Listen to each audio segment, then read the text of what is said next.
aqui damos início a mais uma edição do Guimarães em Debate com Tiago Laranjeiro e Mariana Silva, que nos próximos 50 minutos vão olhar para alguns dos temas que marcam a atualidade do Concelho de Guimarães. Estamos em direto no Facebook, o Guimarães em Debate é um programa do Jornal de Guimarães e nos próximos dias podem continuar ainda a seguir-nos nas diferentes plataformas digitais do Jornal de Guimarães. Caro Tiago, Mariana, bem-vindos, bom dia também a todos que nos seguem no direto do Facebook. Ora, estamos numa semana marcada, em termos nacionais, pelos reflexos ainda daqueles votos, aqueles milhares de votos que foram desperdiçados. A ver, vamos qual será a resposta dos portugueses espalhados pela Europa relativamente a um novo tempo de votação. E também numa semana que, em termos internacionais, dos lados da Ucrânia e da Rússia, os tambores de guerra parece que se estão a afinar e, oxalá, nos enganemos. Mas o Guimarães em Debate olha sobretudo para a atualidade política, económica e social do Concelho de Guimarães, e é nesse sentido que a Mariana Silva acha que hoje devemos olhar para o anúncio de concurso para a atribuição de concessões de pesquisa e prospecção de lítio e, um bocado estranhamente, digo eu, Guimarães também está incluído nesse mapa. Na segunda parte do programa, o Tiago Laranjeiro acha que as questões da habitação ainda merecem um novo olhar, uma nova chamada de atenção. São estes os temas que propomos neste Tempo de Liberdade, que são as edições quinzenais do Guimarães em Debate. Mariana Silva, bom dia. O lítio em Guimarães é uma surpresa, pelo menos para mim foi, e provavelmente para muitos dos guimaranenses. Olá, bom dia.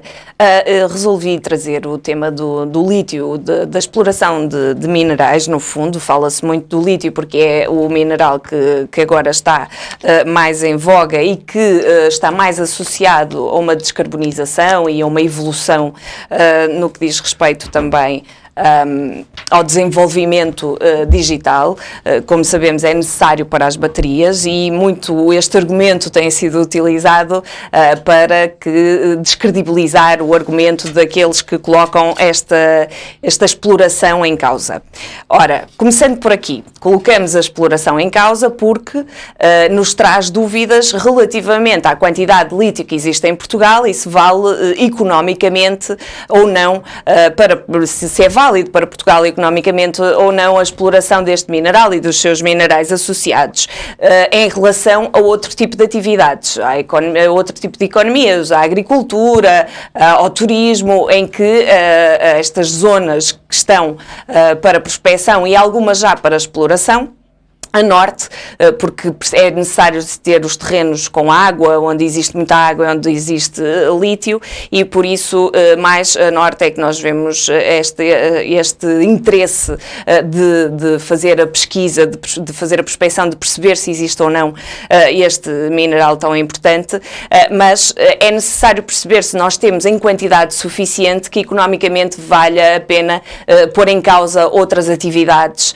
para se explorar o lítio. Por isso, aqui, e eu já disse isto inúmeras vezes, mas é necessário sempre continuar a reforçar, nós não somos contra a exploração dos recursos naturais, nós queremos é que essa exploração seja feita de forma equilibrada e que seja pensada de forma a que realmente valha a pena e que não daqui a 5 anos possamos olhar para os buracos, porque esta exploração vai ser feita a céu aberto, e se possa lamentar o prejuízo ambiental e económico que ali se provocou em nome de nada, não é? Porque o que nós estamos a fazer... Em causa atualmente ainda não é a exploração. Não, o que está em causa é de prospecção e pesquisa. Uhum. E aqui também já podemos ter esses riscos que estavas a falar, de haver, digamos, um desequilíbrio na natureza, de ficar ali umas crateras a céu aberto. O risco que se corre é que a prospecção e pesquisa não é feita com grandes buracos, não é? São uns buracos mais pequenos, mas muito profundos, que aconteceu em Montalegre e no Barroso, é que houve alguns desvios de linhas de água e algumas aldeias ficaram sem acesso à água porque aqueles buracos são profundos e fazem com que as linhas de água sejam desviadas. Não é algo que nós possamos ser contra, porque nós necessitamos realmente de saber, Portugal necessita de saber o que é que tem no seu subsolo, que riquezas é que tem no seu subsolo. Mas do lado dos verdes, daquilo que nós acreditamos é que, e podia arriscar até na visão da CDU, aquilo que nós acreditamos é que isto deveria ser feito pelo Estado. O Estado é que deveria saber o que é que tem no seu subsolo, para depois perceber se vale ou não a pena explorar, se há condições para explorar, de forma a proteger as populações, a biodiversidade e a natureza. E aquilo que nós vemos é que o Governo pretende realmente encostar e passar esta responsabilidade para os privados, para as empresas que tenham interesse em fazê-lo, e isso preocupa-nos, porque este concurso que Guimarães também está envolvido, não é? E aquilo que nós ouvimos na última Assembleia Municipal da parte da senhora Vice-Presidente, que são apenas 65 hectares, afinal são apenas 61. O problema é que a natureza não tem fronteiras, e apesar de ser ali um pedacinho de terra que chega ao território vimaranense, todos os prejuízos de ruído, de poeiras, de caminhões, de incómodo para as populações e mesmo de destruição ambiental e de biodiversidade vai acontecer. Mas aí, Mariana, não é nessa altura que o Estado devia intervir no sentido de obrigar os privados que fazem essas sondagens, essas pesquisas, a cumprir um conjunto de regras ambientais? Claro que isso é da responsabilidade do Estado, mas não somos inocentes ao ponto de achar que as estruturas que têm esta responsabilidade, as estruturas do Ministério do Ambiente que têm esta responsabilidade de fiscalização, que estão de boa saúde, porque não estão. Foram anos e anos de desinvestimento nestas estruturas. E aquilo que num outro processo, no processo de Montalegre e do Barroso, aquilo que perguntamos à DGEG, à responsável da Direção-Geral de Mineração, quantas vezes vai fiscalizar as pedreiras, as minas, que já existem, porque existem, não ignoramos que existem em Portugal. E ela disse-me que não tinha a capacidade de fiscalizar muitas vezes, e uma vez por ano, às vezes menos, não é? Que é incrível, porque não tinha a capacidade de resposta, e por isso nós também fizemos uma proposta de reforço de meios humanos e materiais para esta estrutura que não foi feita.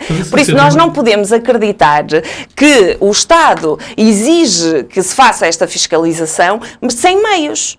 Porque se o próprio Estado não tem meios, como é que vai fazer a fiscalização? Vai sim senhor, fazer um contrato com estas empresas privadas, não é? Que é o que são, que concorrem para fazer este processo de exploração, mas depois o Estado não tem capacidade de fiscalização. Ou seja, Mariana, se o Estado Central não tem capacidade de fiscalização, então a autarquia que poderá fazer. Exatamente, por isso é que eu também ponho em causa e não ponho em causa que haja uma grande vontade de se fazer essa fiscalização e de se participar no processo, mas eu ponho em causa quando a senhora Vice-Presidente diz nós vamos acompanhar todo o processo, nós vamos fiscalizar todo o processo, mas nós ainda não sabemos bem como é que isto vai ser. Ainda falta informação desde 2018 que nós andamos a falar sobre este processo de prospecção e pesquisa de exploração de minerais em Portugal.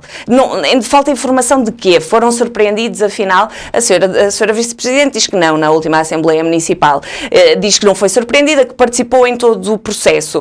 Daquilo que eu fui ver da consulta pública que terminou a 10 de dezembro, não consta lá o município de Guimarães. Eu não estou a dizer que não participou, mas daquilo que eu pesquisei até agora, que foi alguma coisa... Se o município quisesse, não é? Mas foi dito na última Assembleia Municipal que sim, senhor, que o município participou, que fez um parecer até negativo. Disse-o a senhora Vice-Presidente, e por isso continuo à procura desse parecer que não tem que estar nestes documentos, não é?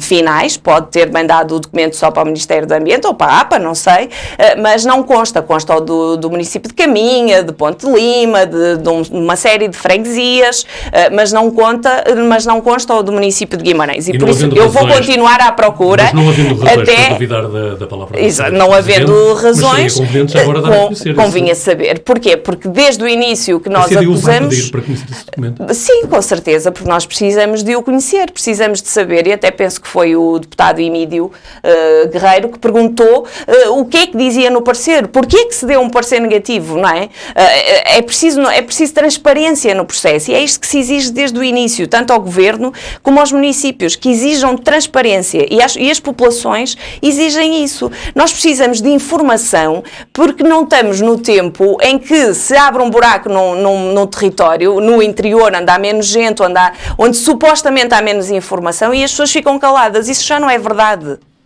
As populações já exigem esclarecimento e o processo de prospecção e mineração de lítio e outros minerais e minerais associados é desse exemplo. As populações exigem esclarecimento e este esclarecimento não é feito. E muito me desagradou e até entristeceu que a senhora vereadora, a vice-presidente, tenha dito que anda muito ruído à volta desta questão. O ruído não pode ser visto desta forma. O que anda à volta da questão da exploração de minerais é informação, argumentos, opiniões, discussões, e isto tem que ser saudável. Não pode ser chamado de ruído. Ruído vão fazer as pedreiras 24 horas por dia. Isso já está nos processos. Basta ir ver que uma exploração de lítio vai trabalhar 24 horas por dia, 365 dias por ano. Isso é que é ruído. Agora, a discussão livre, a informação partilhada não pode ser tratada como ruído. Então vamos discutir. Vamos logo da nossa discussão. Meu caro Tiago Laranjeiro, provavelmente neste curto espaço que é o nosso estúdio não faltará para aqui lítio. Pelo menos todos nós temos, e permitam-me utilizar uma expressão em inglês, gadgets, aqui uma série de gadgets de lítio. Ora, e assim sendo como é, Tiago, será que a sociedade está disponível para abdicar destas comodidades que tem? Não, e eu acho que penso que é estratégico para o país também termos estas explorações, porque de facto tratam-se de minerais fundamentais para as baterias e para os desafios. Muitas vezes, neste momento, um dos grandes problemas da preservação de novas fontes de energia e do aproveitamento de novas fontes de energia tem a ver com como guardá-las. E onde as guardamos é em baterias que utilizam, essencialmente, o lítio como uma das suas componentes fundamentais. Portanto, é um ativo estratégico do futuro da nossa civilização, se quisermos dizer assim, e o país que o tiver, e os países e as regiões que o tiverem, têm aí uma fonte de riqueza num recurso natural que deve ser explorado, a meu ver. Agora, essa exploração tem que ser feita de uma forma enquadrada e sustentada, também para proteger as populações. E aqui esta questão é esta. Fala-se de ruído ou não ruído à volta disto. É normal que as populações, sabendo, porque tem sido amplamente divulgado, os problemas e as externalidades negativas que vêm das explorações de lítio, se preocupem. Preocupam-se com as suas casas, com as suas propriedades, com os investimentos de uma vida e com as comunidades onde vivem e sentem-se ameaçadas de alguma forma com a possibilidade de virem a ter explorações de lítio nas proximidades. E, portanto, é mais do que natural que, perante um silêncio das autoridades responsáveis, e aqui falo da Câmara Municipal e da Junta de Freguesia, porque ainda não ouvimos também o Sr. Presidente de Junta a falar sobre este assunto, que haja... Junta de Freguesia, que será a Junta de Freguesia Cezedo. A União de Freguesias Cezedo e Caldas. Não ouvimos na última Assembleia Municipal, que teria sido um espaço privilegiado para intervir, não falou sobre esse tema, e não vi nas notícias, na comunicação social, ainda também a intervir sobre este tema. E na tua perspectiva, é preocupante... Não, é preocupante o silêncio da mesma maneira que é da Câmara Municipal, porque importa esclarecer a população e que a Câmara dê aqui garantias que o que quer que venha a ser feito, e é importante que haja estas prospecções para sabermos de facto o que está ali, porque de facto são fontes de riqueza muito grandes para o país também. E, portanto, importa, acho que, a meu ver, é estratégico que se faça também estas explorações. Têm é que ser feitas salvaguardando os interesses ambientais e das populações. E cabe ao Estado, nas suas diversas componentes, desde a administração central até à Junta de Freguesia, garantir que os interesses das populações são salvaguardados. A Mariana levanta aqui a questão de não haver meios para o fazer. É preocupante. é muito preocupante.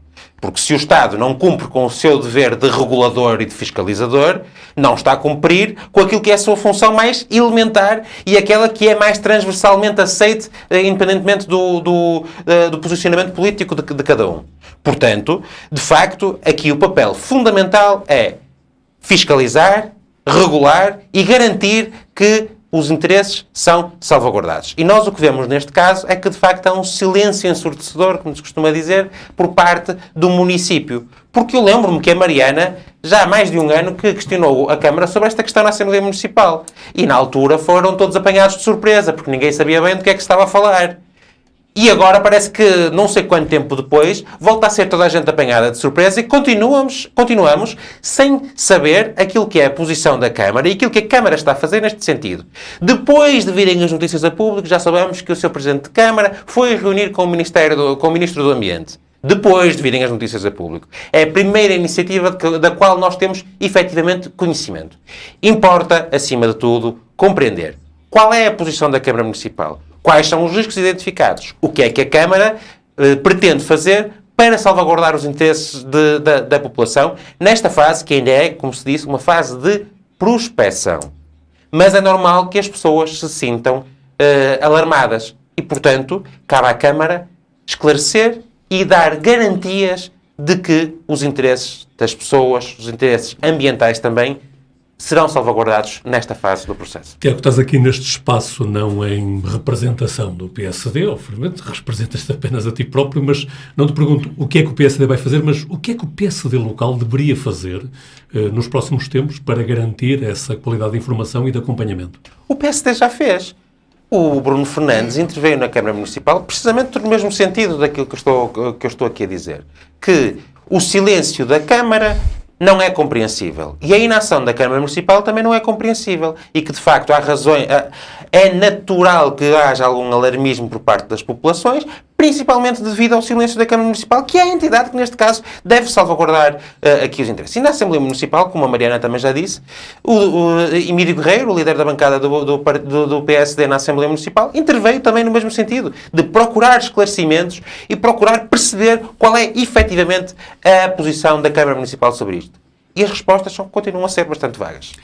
Mariana, e agora? O que é que a Cidade vai contar a fazer? A questão aqui e eu até gostava de ouvir o Tiago sobre isso, é que nós estamos numa primeira fase, exatamente, e por isso vou desafiá-lo, nós estamos realmente numa primeira fase de pesquisa e prospecção e não na fase de exploração, mas como também foi dito na Assembleia Municipal pelo Trocado Ribeiro, nós passando esta fase, o município fica obrigado a deixar, não tem sequer opinião sobre o processo a seguir, que é a exploração.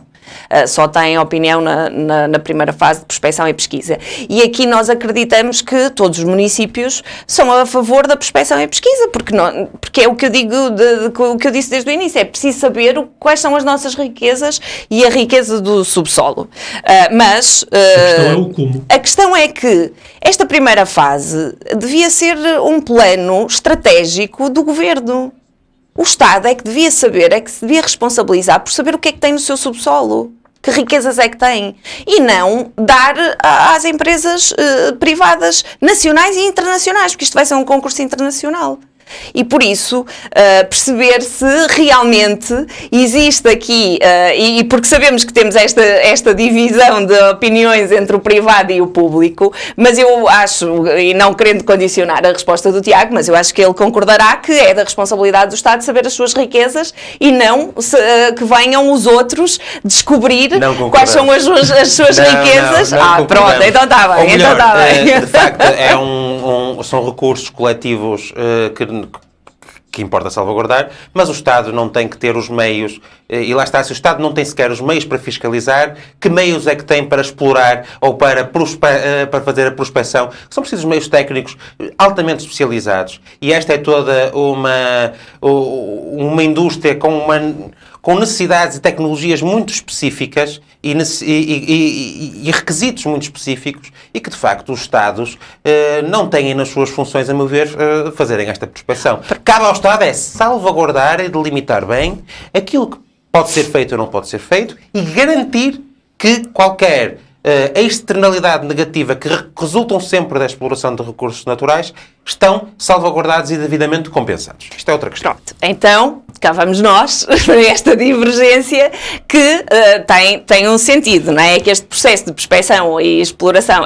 prospecção e pesquisa de lítio e minerais associados começou com o governo PSD. E isto não é para, lá vão eles buscar lá atrás o governo. Não, a questão é que começou nessa altura e o caminho que se faz desde essa altura até hoje é semelhante, apesar do PSD depois vir com opiniões diversas de que o processo não é transparente, de que é preciso realmente olhar para ele de uma outra forma e se fôssemos nós não fazíamos assim, estaríamos numa outra posição. Até mesmo naquele problema que houve das assinaturas assim em outubro, que ninguém sabia e de repente apareceram imensos contratos assinados, também com o PSD isso aconteceu, acho que foi até 1 de novembro que apareceram contratos assinados e por isso também no que diz respeito a esta exploração. E a questão é, nós precisamos realmente de perceber, o país precisa realmente de perceber que riquezas é que tem de recursos naturais. E o subsolo não é, eu tenho a minha casa, mas o subsolo não é meu, não é? Eu tenho direito ao terreno, o subsolo é do Estado, não é? É um bem coletivo, como dizia o Tiago. E por isso, o governo, o presente governo, ou o governo anterior, que olhou para isto como uma riqueza para o país, que podia trazer aqui alguns benefícios económicos para que depois possamos desenvolver o país noutras áreas, deveria então ser responsável e fazer um plano responsável, como existem outros países que o fizeram, de pesquisa e prospecção daquilo que está, das suas riquezas naturais. A partir daí, se calhar o processo seria outro, não é? Mas não é, desculpa, de que quando eu digo que as estruturas não têm meios para fiscalizar, é porque sabemos que houve esse desinvestimento nessas estruturas ao longo dos anos, como houve desinvestimento noutros serviços públicos. E naquilo que diz respeito ao ambiente, esse desinvestimento é claro, dos vigilantes, nos chapadores, na área mineira e inclusive na recuperação, porque nós ouvimos o Sr. Ministro do Ambiente dizer nem 1 grama será refinado fora de Portugal. Onde é que está a refinaria? Não está. Quem é que quer construir a refinaria? Já estão anunciados. Exatamente. Já não será na Galp, já não será em Montalegre, porque a luz ao recurso até é uma empresa que não merece credibilidade nas palavras do Sr. Ministro do Ambiente, não é? Porque não conseguiu apresentar a documentação toda a tempo. Vamos ver se não se vai virar o bico ao prego e afinal a empresa já terá alguma credibilidade, porque também a EIA está em consulta pública agora a partir de segunda-feira, desde segunda-feira, e por isso há aqui todo um processo que não se percebe. E depois o Sr. Ministro diz também, as empresas que explorarem nestes locais vão deixar o local como o encontraram. E basta olhar para a exploração de pedreiras de granitos, por exemplo? Basta olhar para Caminha, onde aquela mina também foi explorada, gastaram-se milhões a recuperá-la e hoje está lá outra vez a necessitar de recuperação. Porque nós sabemos que estes processos não têm sido encaminhados da melhor forma. E por isso desconfiamos, não é? Claro, desconfiamos Mariana, destas questões. De facto, acho que há aqui uma questão, e tu há bocado fizeste um conjunto de referências, é assim, as necessidades não são estáticas do Estado. Exatamente. E se de facto há um momento em que até se desinvestiu em determinadas áreas, se há umas necessidades emergentes nessas mesmas áreas, é preciso investir. Mas se o lítio nos vai trazer economicamente vantagens tão grandes, porque é que o Estado não procura ele saber o que é que... Acho difícil. Se é assim tão grande, se vai dar assim, comprar se vai trazer a maquinaria assim, tanto necessária, benefício. Contratar os técnicos com os conhecimentos técnicos específicos. A JEG tem esses técnicos e esses conhecimentos. Não sei se tem na medida... Não sei mesmo. Desconheço se os tem na medida necessária e o conhecimento necessário para fazer prospecção. Não é para saber, conhecer em geral aquilo que são os custos. Não sei, desconheço essa área. A prospecção é saber. A prospecção, mas a própria prospecção é uma atividade que exige um conhecimento técnico muito específico, que não é o conhecimento mineral, da mineralogia ou da geologia. Não é isso. São técnicas específicas. E, de facto, não sei, duvido muito que o Estado tenha essas coisas. Certamente não tem os equipamentos. Mas como é que vamos concorrer economicamente com países que têm o lítio à superfície? Nisso cabe o Estado, de facto, como tu disseste bem, tem que ter um plano, tem que ter uma estratégia. Mas não tem. E tem que ter os recursos para garantir uma eficaz fiscalização de tudo e a regulação de tudo aquilo que acontece. Isso estamos totalmente... Pois, mas aquilo que nós estamos a ver é que estamos a começar a casa pelo telhado. Não é? Estamos a dizer às empresas que podem realmente vir aqui fazer a pesquisa e a prospecção, algumas até já têm o direito à exploração, no caso de boticas, e que podem vir fazer isso sem que o Estado se tenha prevenido e tenha investido na fiscalização. Já não falo sequer num plano de prospecção e de saber o que é do próprio Estado, de saber quais são as suas riquezas, mas sem se ter prevenido na contratação e no investimento, porque não é só contratar as pessoas, não é? Depois as pessoas precisam da tal maquinaria e precisam de carros e precisam de dinheiro para meter o combustível nos carros para poderem deslocar-se a estas minas. E nós sabemos que esse investimento também não foi feito. Por isso, nós estamos a começar um processo pelo telhado. Para além de que depois os municípios, que alguns até, e voltando aqui ao município de Guimarães, alguns municípios que estão envolvidos, sobretudo os da Guarda, foi mais nesses que nós ouvimos falar, que eles próprios vão fazer o seu estudo de avaliação de impacto ambiental, e em Guimarães, falta informação. Não é? Foi aquilo que nós ouvimos da última Assembleia. E numa segunda intervenção, o que foi dito foi o seu Presidente até veio doente e ainda não nos contou o que é que aconteceu na reunião. Mas andamos a acompanhar o processo desde o início. E até colocamos à disposição das pessoas no site da Câmara a questão da consulta pública. Dos 8 locais, desta consulta pública, destes 8 saíram 6, não é? E um deles é Guimarães. Mas a questão é, porquê que não se fez debates durante estes 2 meses, até 10 de dezembro, em que estava em consulta pública? Porquê que não se promoveu a informação junto da população? E agora, Mariana, então? E agora o que se exige é que se informem as pessoas e é que se perceba e que o município bata ao pé relativamente ao Ministério do Ambiente, percebendo o que é que pode acontecer ali. Porque o que depois se ouve também, e o que a senhora Vice-Presidente disse, é que até pode dar em nada. Até pode dar em nada. Isso é verdade, mas até o hidrogénio pode explodir amanhã e a ideia do hidrogénio vir substituir o lítio amanhã já é uma realidade, não temos que esperar 10 anos, não é? Porque o que se vai dizendo é que daqui a 10 anos já existe a evolução já se fez e existe uma substituição para o lítio. Mas é claro que pode dar em nada.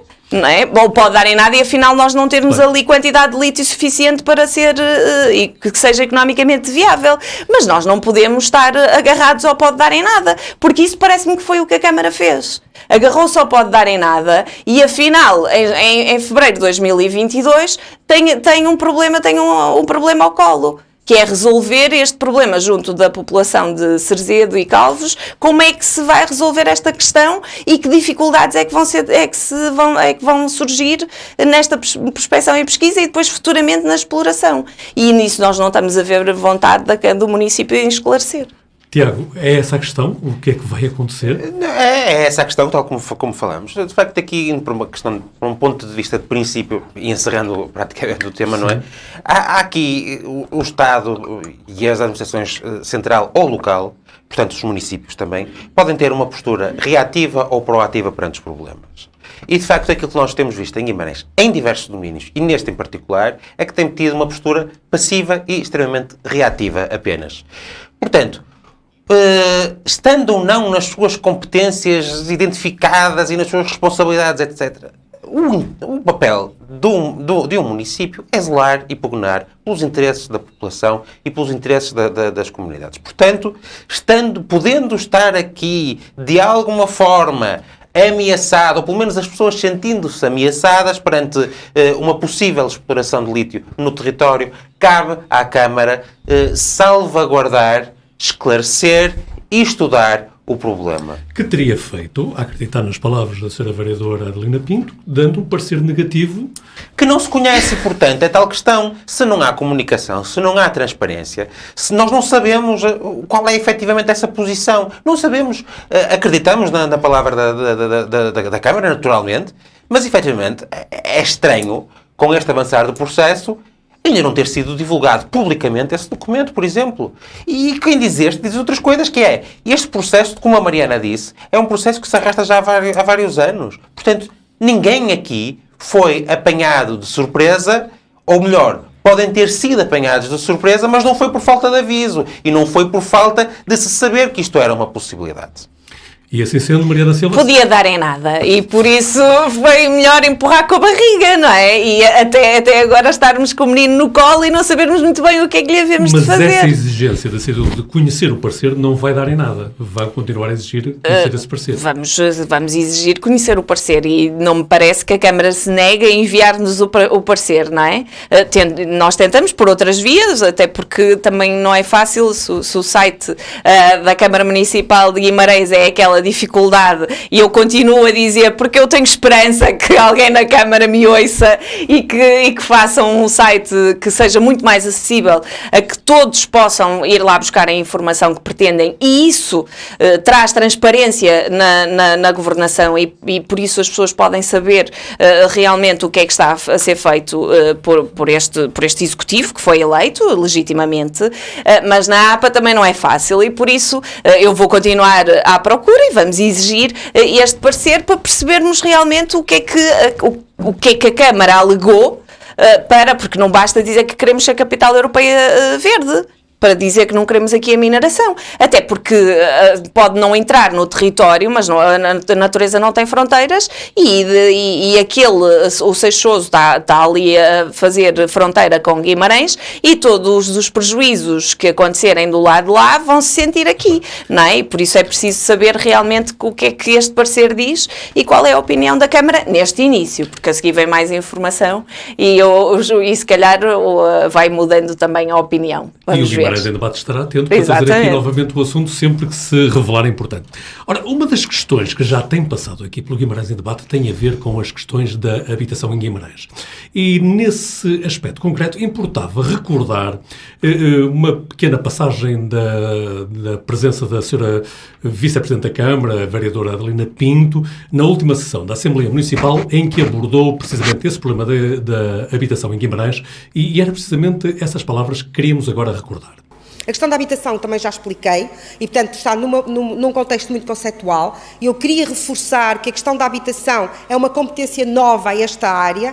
Nós tínhamos a habitação apenas na CASFIG, na ligação às questões da habitação indigna e, portanto, hoje temos outras dinâmicas de habitação, nós e o país e os municípios, não é? E, portanto, estamos também a construir toda a parte da Câmara, da própria divisão da habitação, do que é que nós temos de fazer para depois podermos dar esta resposta muito mais eficaz. Ora, declarações da vereadora Adelina Pinto na última sessão da Assembleia Municipal, referindo-se precisamente a estas questões da habitação. Ora, Tiago Laranjeira, depois de ouvires a senhora vereadora, mais esclarecido sobre qual é a política camarária para a habitação em Guimarães? Não, mais uma vez, este trecho da última Assembleia é relevante, a meu ver, porque de facto o tema da habitação foi falado em diversos pontos da última Assembleia e aqui de alguma forma está resumida qual é a sua visão e a ação neste momento para a questão da habitação. E o que a senhora vereadora nos diz é que de facto estão novas competências, que ainda estão a ver como lidar com elas e o problema acumula-se. A Câmara está às aranhas, como se costuma dizer. E este tema, de facto, houve várias intervenções sobre ele, desde logo uma intervenção de André Casalta, do PSD, a falar sobre a estratégia de habitação e sobre algumas implicações na demografia e noutros temas.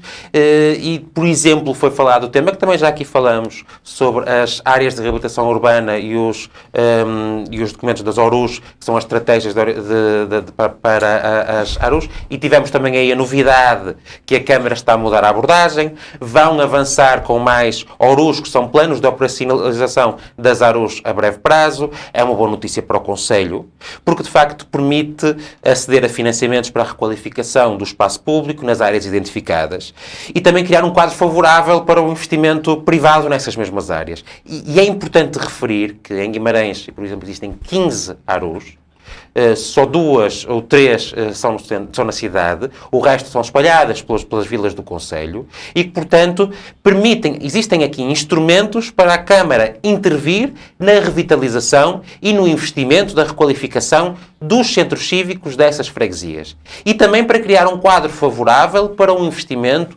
de privados também nessas mesmas áreas. Portanto, isto é importante para a dinamização de todo o Conselho. Finalmente, temos aqui uma resposta da Câmara a dizer que vai avançar com mais planos para a operacionalização das ARUs.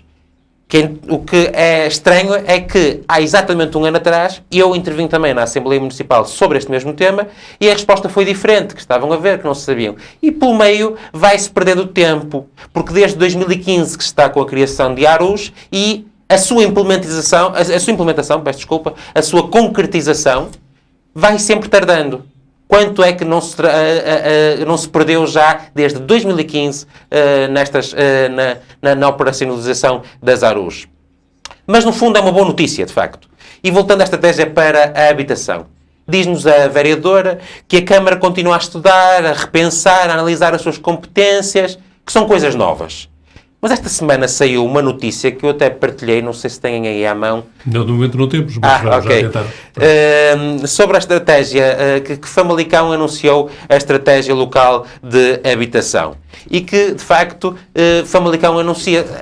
A questão é que Famalicão recebeu, digamos assim, estas mesmas novas competências ao mesmo tempo que Guimarães. Mas o que é que em Famalicão já vemos?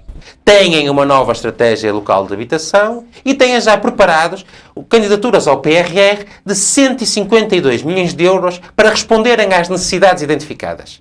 E em Guimarães? Ainda estamos a pensar. Ainda estamos a ver como é que lidar com estas novas competências.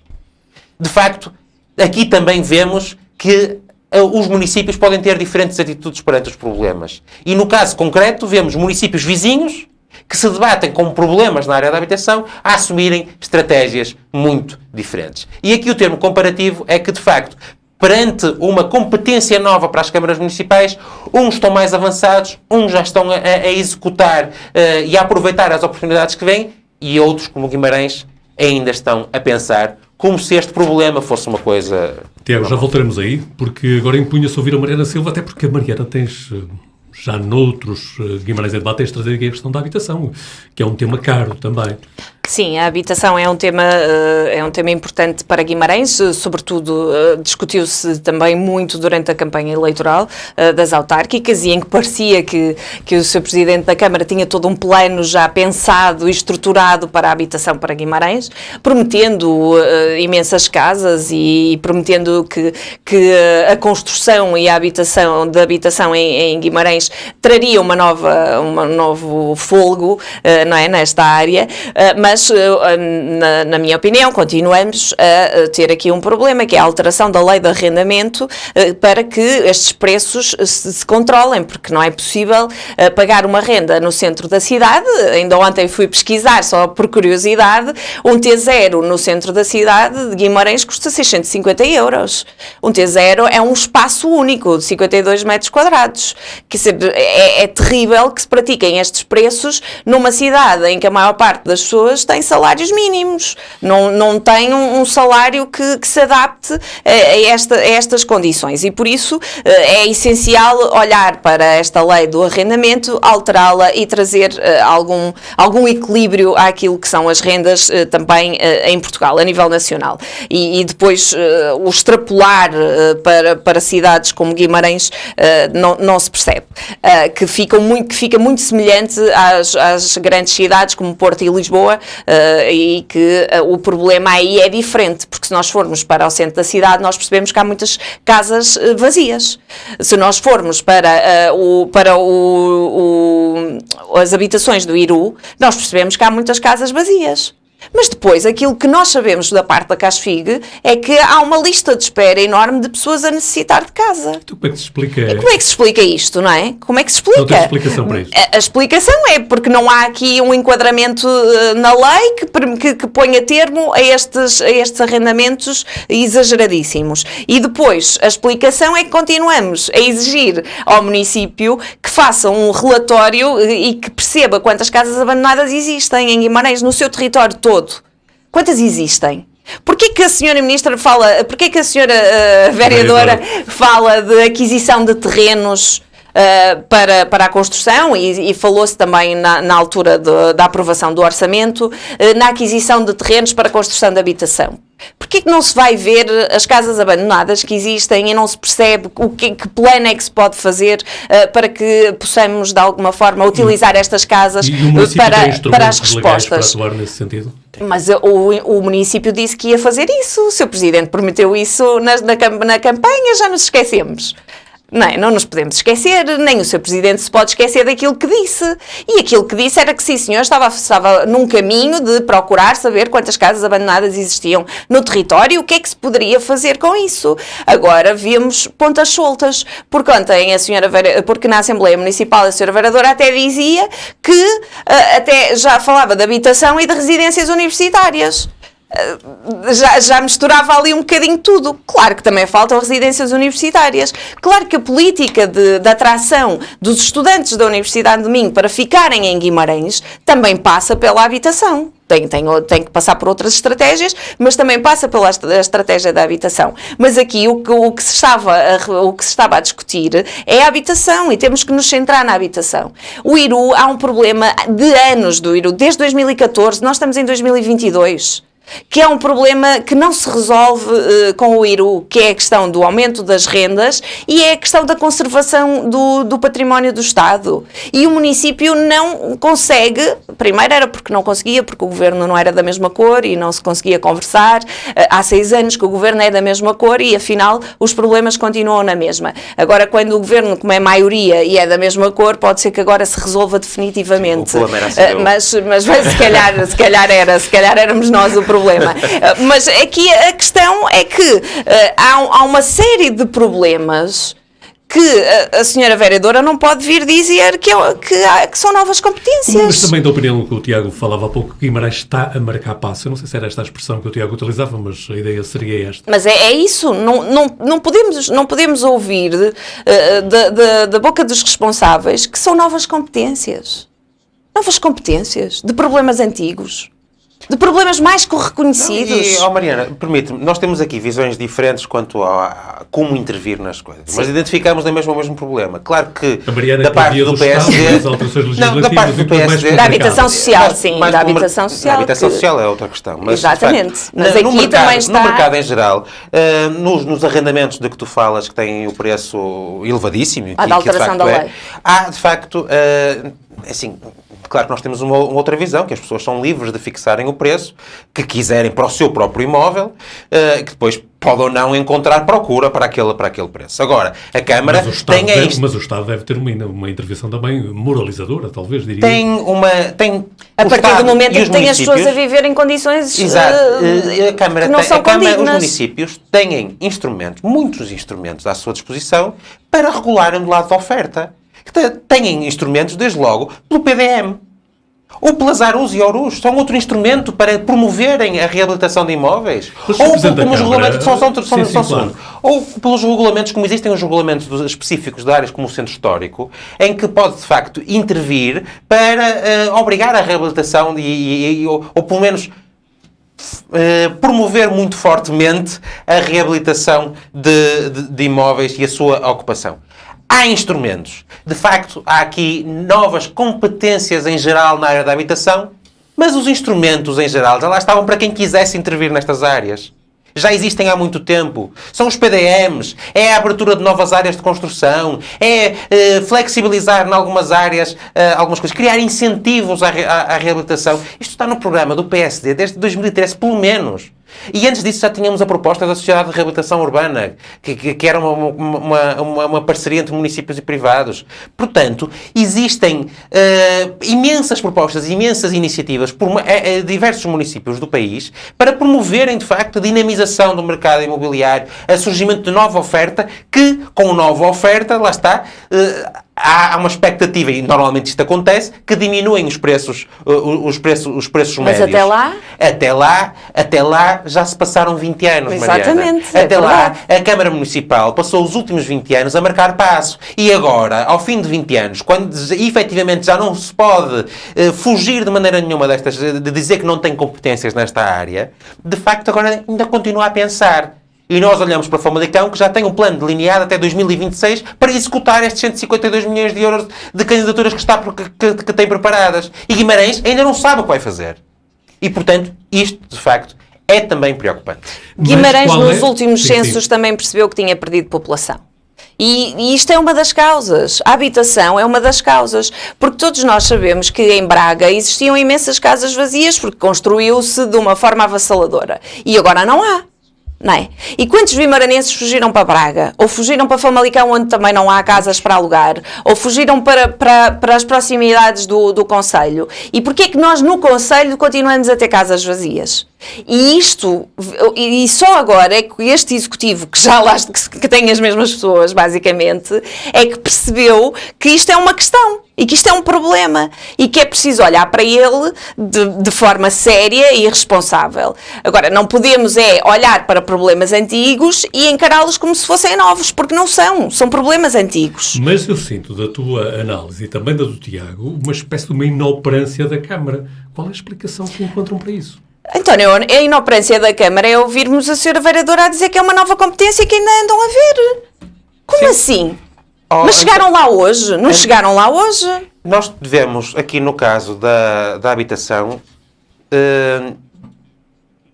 eu arrisco-me a dizer, nós vemos aqui neste caso da habitação exatamente a mesma coisa que vimos no problema do lítio e exatamente o mesmo problema que vemos numa série de outras questões, que é a Câmara assume uma postura passiva perante problemas, que só lida com eles conforme eles surgem, conforme eles vão surgindo. E uma depois, ação reativa? Reativa. E depois vemos isto muitas vezes no discurso da Câmara Municipal. Não é da nossa competência. Se nós nos formos puxar a cassete atrás, já o anterior Presidente de Câmara, António Magalhães, dizia a dinamização da economia não é da nossa competência, a atração de investimento não é da nossa competência, a promoção da criação de emprego não é da nossa competência.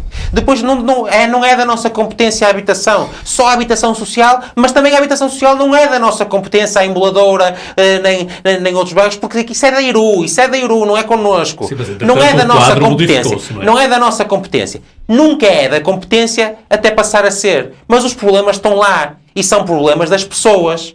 E, portanto, a Câmara refugia-se nesta posição confortável de só lidar com as questões quando a competência lhe é especificamente atribuída e há uma alteração legal que não a deixa fugir dessa competência e da resolução desse problema. Porque até lá vai-se refugiando nestas pequenas coisas sem resolver efetivamente os problemas das pessoas. E a criação de emprego de qualidade no Concelho de Guimarães, a promoção da atração de investimento para a criação de melhores empregos e melhores salários, a promoção de habitação no Concelho de Guimarães, de habitação de qualidade no Concelho de Guimarães. Tudo isto são coisas que, efetivamente, podiam não estar no passado nas competências diretas da Câmara Municipal. Mas são problemas sobre os quais a Câmara podia intervir no âmbito das suas competências. e optou sempre por não o fazer. Portanto, há de facto aqui uma postura de se salvaguardar e de apenas reagir aos problemas e não de trabalhar ativamente para a sua resolução, ainda que a competência não esteja exatamente atribuída. Mas, por outro lado, isso é que demonstra a verdadeira competência política das pessoas. Mariana Silva, e se tivesse a possibilidade de tomar uma medida no imediato sobre estas questões, qual era a medida que propunhas à Câmara Municipal? Não, as medidas já estão definidas. Existem imensas medidas, como já vimos hoje aqui nesta discussão. Nós sabemos que a Câmara tem um programa de apoio aos senhorios para colocar telhados, não é, que tenham as rendas mais baixas e que não consigam, e que a partir desse apoio os senhorios fazem um acordo com a Câmara e não aumentam a renda, têm aqui várias condições. E por isso isto é uma possibilidade. Existem outras, não é? No caso das casas abandonadas, a possibilidade da Câmara fazer as obras e depois o senhorio alugar e com isso pagar à Câmara ou fazer o acordo ou pedir um empréstimo, o que quer que seja. A questão é que nós continuamos a olhar, nós sabemos que Portugal tem uma taxa muito baixa de habitação social, esta questão já esteve em cima da mesa em relação a muitos outros países e em Guimarães o problema da habitação social é uma questão gravíssima, porque eu penso que foi um lapso da senhora vereadora quando disse que a CASFIC se dedica à habitação indigna, e foi um lapso, e compreendo que o tenha sido, mas isto está entranhado, não é? E aquilo que nós vemos, principalmente no bairro da Emboladora, é de uma irresponsabilidade tremenda do Estado e do município, porque o município tem responsabilidade também naquelas pessoas que ali vivem. E aquilo está decadente, está num estado tal que é desumano viver naquelas condições. E por isso nós continuamos a ver o município a arrastar este problema, e enquanto arrasta o problema social em que as pessoas necessitam mesmo de ajuda para resolver aquela questão, e que é uma responsabilidade do Estado, porque aquilo é património do Estado, que o Estado se desresponsabilizou, não é? E enquanto continuamos a ver isso, continua-se a arrastar outros problemas, como termos um município vazio. E só com a consciência de um município vazio é que se percebeu que é preciso agarrar este problema. Mas quando é que se vai agarrar este problema? Os 100 dias já passaram, não é? De governação. Depois havia imensas casas que iam ser construídas, mas não se está a ver, e com o problema também nesta área, que sabemos dos materiais e da aquisição de materiais e das empresas estarem com um imenso trabalho. Agora, é claro que nós vamos continuar a arrastar o problema e as pessoas vão continuar a fugir. E aquilo que nós estamos a perceber é que ninguém quer cá ficar porque não há essas condições. Certamente o assunto voltará aqui ao Guimarães em Debate, até porque eu diria que ele é de alguma forma recorrente. Há um conjunto de temas que recorrentemente passam aqui pela análise dos nossos comentadores. E porque o nosso tempo já chegou ao fim, agora é a altura para reservarmos aquele tempo de sugestões, de conselhos, de alternativas, seja o que isso for. E o Tiago Laranjeiro, para hoje, sugere-nos que não traz livros hoje. O Tiago Laranjeiro sugere-nos uma outra coisa, Tiago. Sim, é um filme que nós estamos a ver neste momento, o trailer aqui a passar atrás de mim. O filme chama-se Ready Player One, é um filme de 2018 de Steven Spielberg. Um filme de ação, de ficção científica, que retrata um mundo distópico, num futuro não muito distante, mas em que as pessoas interagem essencialmente através de metaversos. E aqui é que está o seu interesse do tema. Porque a criação de metaversos... Já temos aqui uma nova expressão, não é? É um novo conceito que não é assim tão novo, vem de 1992, de um livro chamado Snow Crash, que curiosamente não tem tradução em português. Esse livro ainda não está traduzido para português.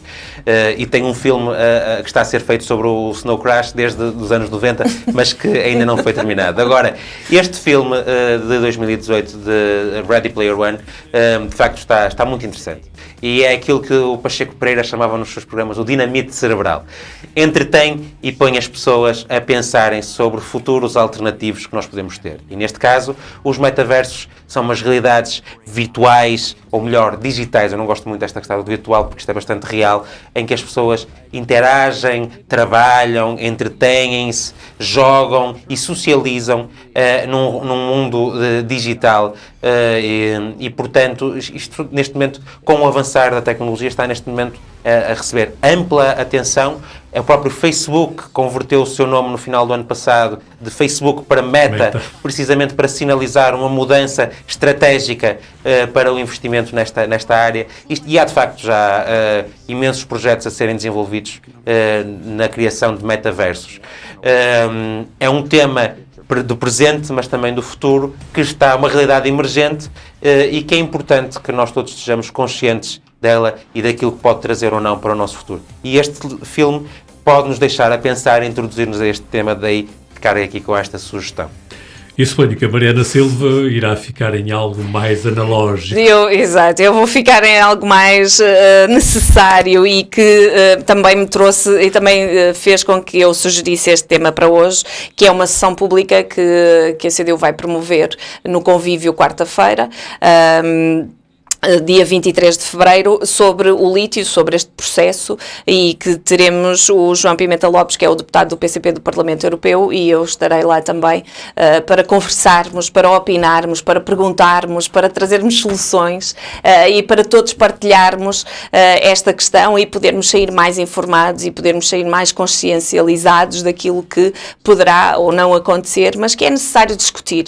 E a discussão nunca é ruído, a discussão é informação.